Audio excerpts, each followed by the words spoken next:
After disembarking from the ship on Wednesday, July 27th, it was time to check out Budapest on our own. A definite must-see on the Pest side of the river is St. Stephen's Basilica.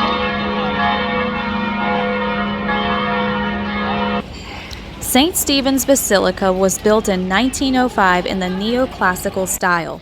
It was named in honor of King Stephen, the first king of Hungary, who reigned from 997 until 1038. In order to enter the basilica, you must have a ticket, which is purchased across the street. And for an additional fee, you can climb to the top of the dome for great panoramic views of the city. As we headed inside the basilica, we were stunned by the incredibly ornate interior. This basilica definitely rivals, if not exceeds, the Berlin Cathedral. Here is an interior view of the dome. And here is the altar. A pan across the altar. One of the chapels. And of course, the organ. We did pay the extra fee to go up into the dome. Here is a view straight down from the dome. The dome stands 96 meters high, which is 314 feet high, and this is a view westward toward the Buda side of Budapest. And right here you can see the Parliament building slip into view.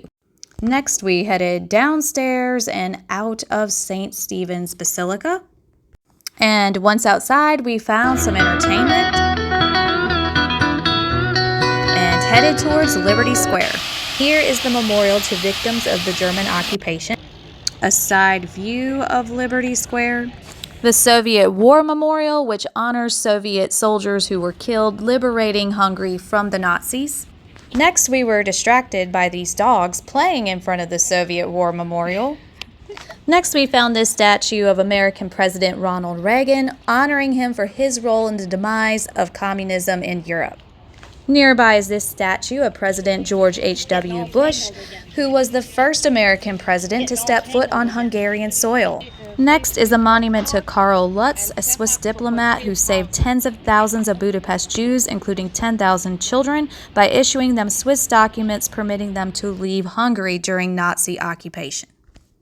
Near Liberty Square is the Shoes on the Danube Bank Memorial, which was completed in 2005 to honor the 800 Jews slaughtered along the banks of the Danube by Hungarian fascists during 1944 and early 1945.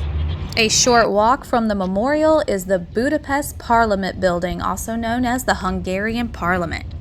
It was constructed in 1902 and is in the neo-Gothic style. It is the third largest parliament building in the world, the largest, of course, being in Bucharest, Romania. Viking offers a tour of the parliament building, but you can also go and get tickets on your own. We elected to take the Viking excursion into the parliament building. Either way, visitors to the parliament building are grouped into one large group based on time of arrival.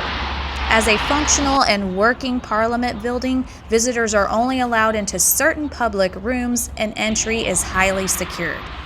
Make sure you hang on to your ticket because you can't leave without it. Once you clear security, the guide will take you up the grand staircase and down ornately decorated hallways. Around the hallways and in the public rooms, you will see statues of regular everyday workers to remind the parliament members who they work for. Continuing along, you will see more finely decorated hallways and another very large staircase. The absolute highlight of the tour, however, is the highly guarded, very precious Hungarian crown, which you are not allowed to photograph or video any closer than where I'm standing. Although it is disputed, many people believe that the crown was worn by the first king of Hungary, King Stephen. Next, we moved into another public room with a very beautiful ceiling and then statues along the side, again showing workers, common people, to remind the parliament members of who it is that they work for. Next, we headed into the room that was the chamber for the House of Lords when Hungary had a bicameral parliament. The chamber now serves as a public room for visitors to view, as well as a backup if anything were wrong with the other chamber. Next, we headed out and towards the visitors center. In the visitors center, there is a model of the Parliament building, as well as some historical maps, as well as the red star that once sat upon the top of the Parliament building during communist times. Next, we headed out to this memorial honoring the Prime Minister of Hungary, who was assassinated in 1918 by Hungarian nationalists for what they believed was his part in the loss of Austria-Hungary in World War I. This memorial here honors the 1848 uprising against the Austrian Habsburgs.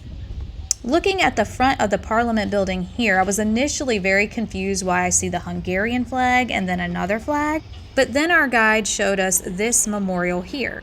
This memorial is called the Trianon Ramp, which was completed in 2020. Along the walls, you will see the names of Hungarian cities located not only in Hungary, but also Greater Hungary. Cities which were ceded to surrounding countries such as Slovakia and Romania as part of the peace terms of World War I. The blue flag on the left of the front entrance of the Parliament represents Greater Hungary, and of course the Hungarian flag is on the right. Next, it was time to call it a day and head back to the hotel.